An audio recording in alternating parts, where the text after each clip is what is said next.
Bueno, y en estos días al amanecer, ¿verdad? El pensamiento de muchos es recurrente. ¿Será que o verdaderamente el país está de cabeza? Y esta es una situación país, pero también en nuestras situaciones de vida se presentan algunas muy difíciles que nos roban esa alegría. Y uno dice, bueno, ¿cómo enfrentar esto? ¿Cómo no traerme abajo a mi familia, sino más bien sacarla? Hoy está con nosotros la psicóloga Carla Quiroz justamente para ayudarnos a no perder ese control, aún el torbellino sea fuerte. Doctora, muy buenos días, bienvenida. Buenos días, Patricia, muchas gracias. ¿Cómo verdaderamente no perder ese control, verdad? Creo que es la pregunta que todos nos hacemos en tiempos difíciles. Claro, para contestarte la pregunta vamos a hacer un ejercicio. Muy bien. Te voy a pedir que veas a tu alrededor y notes cuántos objetos de color naranja y verdes hay.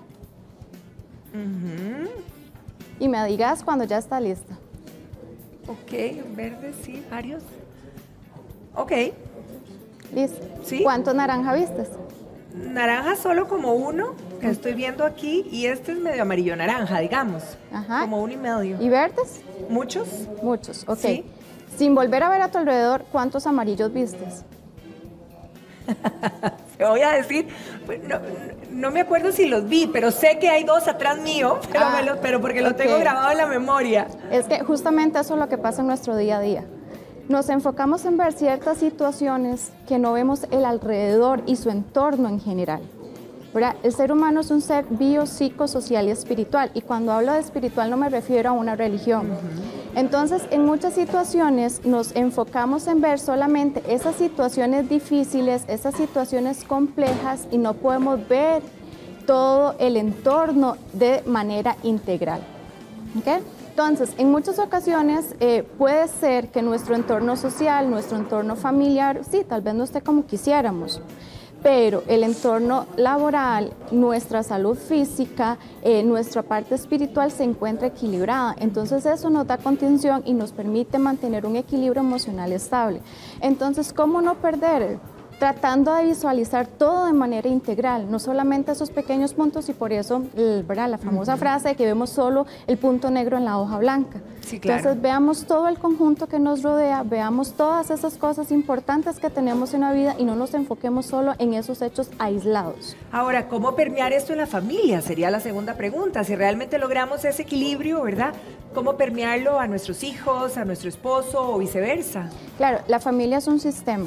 Y como sistema, lo que le pasa a una persona afecta a todos.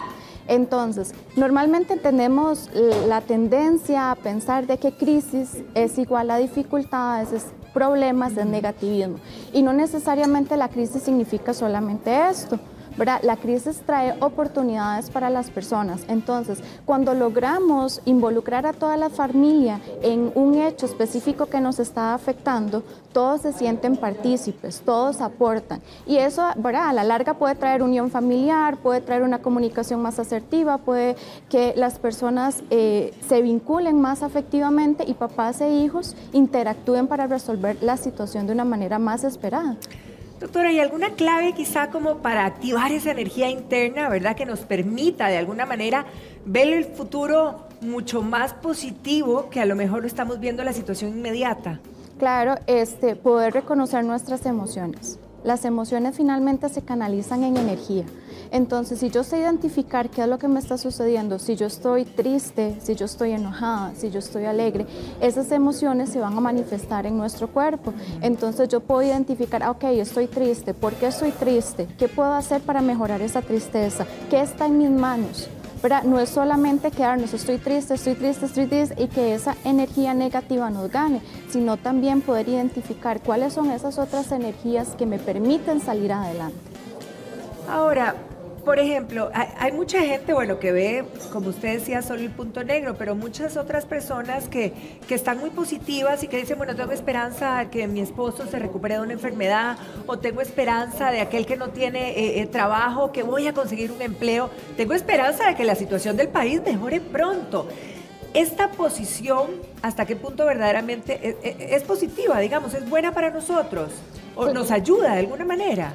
Lo que pasa es que no solo la esperanza es lo único, ¿verdad? Lo necesario. Lo necesario. Ajá. Necesitamos más cosas, necesitamos movilizarnos para alcanzar ese objetivo y ser realistas con esa esperanza que yo tengo, ¿verdad? En muchas ocasiones, por ejemplo, tenemos esperanza que un familiar se recupere y resulta ser que ya está en la fase terminal de un cáncer, ¿verdad? Cuando nos enfrentemos a la realidad va a ser diferente a nuestras expectativas y ahí es donde emocionalmente nos desestabilizamos. Entonces está bien mantener la esperanza, pero que sea realidad y que nos movilice a llevar las acciones concretas para conseguir los objetivos, porque doña Esperanza por sí sola no va a venir y te va a decir, Patricia, vení que vamos, ¿verdad?, a conseguir lo que querés. Nosotros tenemos, exacto, que asumir la responsabilidad que nos corresponde. Igual que el que está desempleado, de actuar a ver cómo consigue. Exacto, si estoy desempleado y tengo esperanza de conseguir un empleo, pues bueno, voy a actualizar información en bases de datos, voy a llamar a las empresas, voy a enviar currículos, pero yo me estoy movilizando, porque por sí solo el trabajo no va a llegar a la puerta y me va a decir, venga. Ahora, ¿qué pasa, por ejemplo, con el otro extremo, verdad? Mucha gente que más bien ve el fondo del, como dicen, del túnel totalmente oscuro y dice, esto no va a cambiar nunca. Realmente estoy desesperanzado.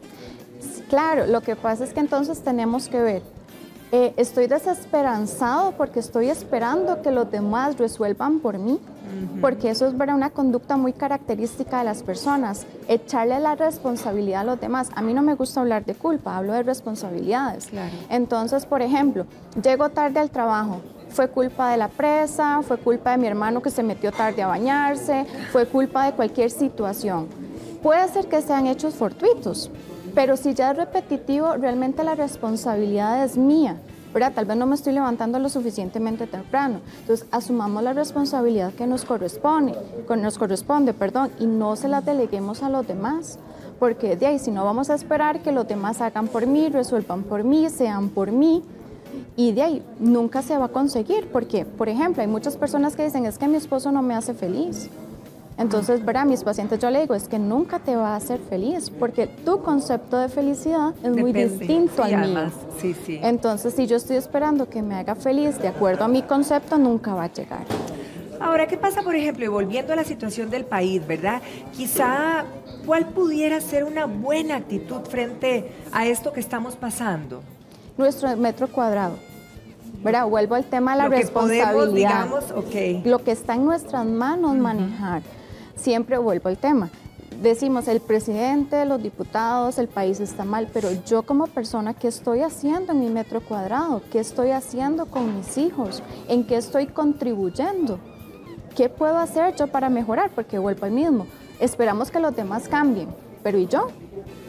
Es más fácil empezar a cambiar nosotros mismos que esperar que el entorno donde yo me desarrollo cambie para mí y por mí, ¿verdad? Que muchas veces lo he esperado. Ahora, ¿cómo poder también otra vez, ¿verdad?, permear esto en mi familia? Que esa actitud, que esa buena actitud, ¿verdad?, se plasme en cada uno de ellos y que sea ya familia la que tiene esta posición frente a cualquier situación. Como sistema, ¿verdad? Si yo tengo una buena actitud, esa actitud se va a ver reflejada en los hijos. Entonces, y también, ¿verdad?, irles delegando a ellos la responsabilidad que te corresponde. Mamá, es que estoy triste porque mi compañerito me pegó. Sí. Ok, bueno, ¿y por qué fue que te pegó? ¿Qué hiciste vos para que te pegara? ¿Cómo solucionaste el tema? ¿Conversaste con la teacher? ¿Buscaste soluciones? No es esperar que me vengan y me resuelvan. Entonces, en la medida en que seamos más asertivos con los hijos, como te decía, el sistema es la familia es un sistema. Si yo cambio, automáticamente se empieza a generar un cambio en los demás miembros de la familia. Entonces, cuando logramos vincularnos con todos, darles herramientas para que sepan resolver, para que sepan responder y además de eso, ven mi actitud, que yo no es que niego la realidad, porque eso es otra, ¿verdad? Como papás a veces tratamos de tapar el sol con un dedo y decirle a nuestros hijos, no, mi amor, nada está pasando. Y ellos lo saben, porque los chicos son demasiado inteligentes. Claro. Entonces es aceptar la realidad y decirles, sí, estamos en un momento difícil, posiblemente hay una crisis, un caos, pero vamos a ver cómo lo resolvemos. A propósito de esto, por ejemplo, ahora, para todos los padres de familia que tienen chicos que han faltado a la escuela o colegios 2 semanas o más, ¿verdad? Y que ojalá y pronto estén para retomar ya sus clases, ¿qué consejo le podemos dar a ellos, ¿verdad? De la actitud con la que deben de enfrentar y además en estos días que faltan, ¿cómo prepararlos? Delegando en ellos la responsabilidad de asumir una actitud positiva. No importa lo que la otra persona haga en mi entorno, soy yo quien decido ser feliz, soy yo quien decido resolver. Entonces sí, posiblemente hay muchas personas que se fueron a huelga, los chicos se atrasaron, hay muchas cosas, pero yo en casa, ¿cómo puedo ayudar a mi hijo para que eso no le afecte? ¿Verdad? También tengo que asumir una responsabilidad como familia, no es solamente el maestro.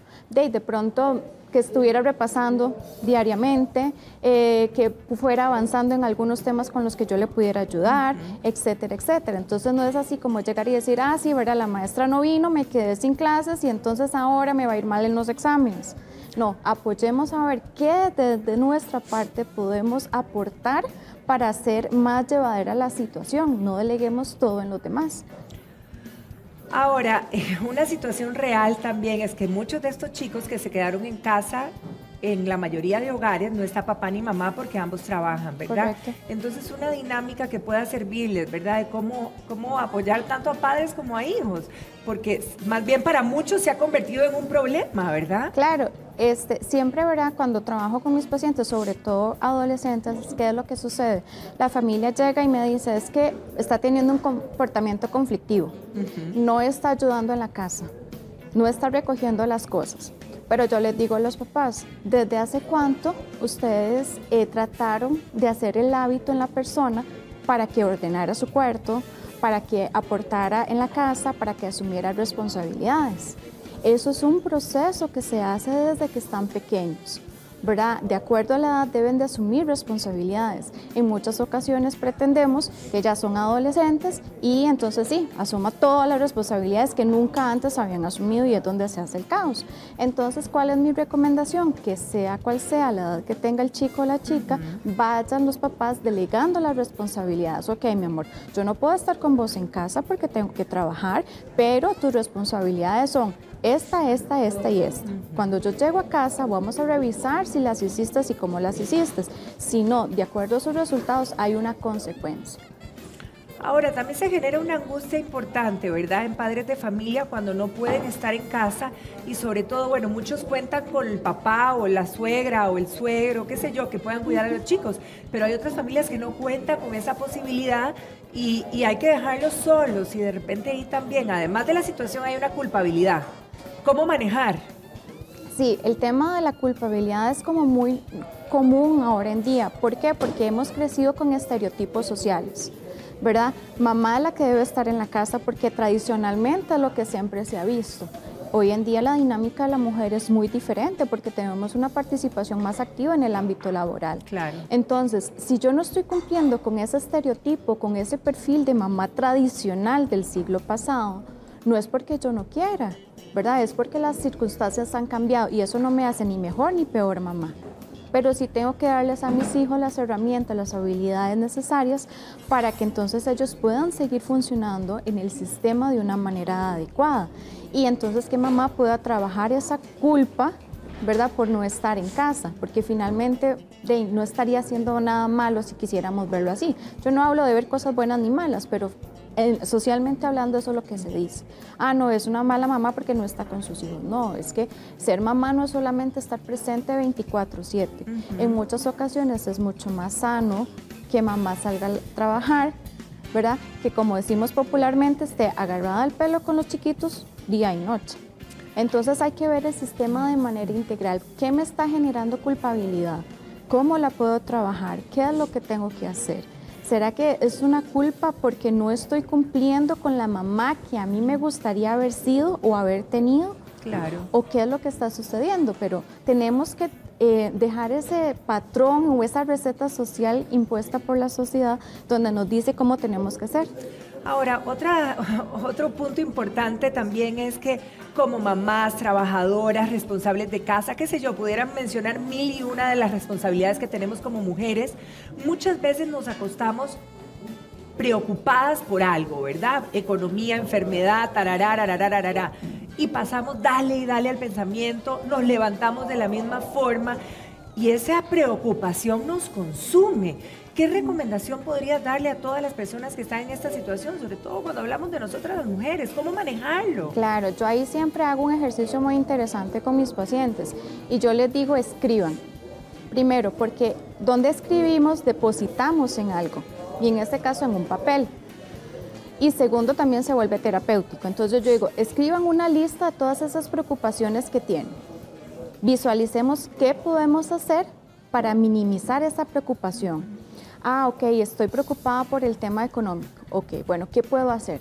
Trabajar unas horas extra, dejar de endeudarme tanto, consolidar deudas, etcétera. Pero ya viéndolas en un papel, en muchas ocasiones nos permite tener un panorama más allá que simplemente dejándonos en la cabeza. Y además podemos ordenar para establecer prioridades. Entonces yo digo, estas son todas mis preocupaciones. De todas estas, la que me perturba más es esta. Y en esta me voy a enfocar para resolverla. Cuando ya resolví esto, puedo seguir con lo otro y así sucesivamente. Pero en muchas ocasiones nos albureamos tanto, como decimos, que ni para allá ni para acá. Por eso es importante hacer el ejercicio de escribirlas, a la antigüita, digo yo, ¿verdad? Porque ahora somos tan tecnológicos, pero no a la antigüita, con lápiz y papel, para poderlas visualizar ahí y ver cómo yo puedo ir resolviendo una por una. ¿Qué es lo que tengo que hacer? ¿Será que de pronto necesito pedir ayuda? Puede ser una opción también, pero entonces aceptarlo y ver qué tipo de ayuda necesito. Excelente, doctora Quiroz, muchísimas gracias por todas estas herramientas y estas reflexiones que todos debemos hacernos en casa para vivir más en paz, ¿verdad? Y con buena actitud, que es lo mejor también. Muchísimas gracias, que pasen feliz fin de semana. Igual. Bien, continuamos, Vero.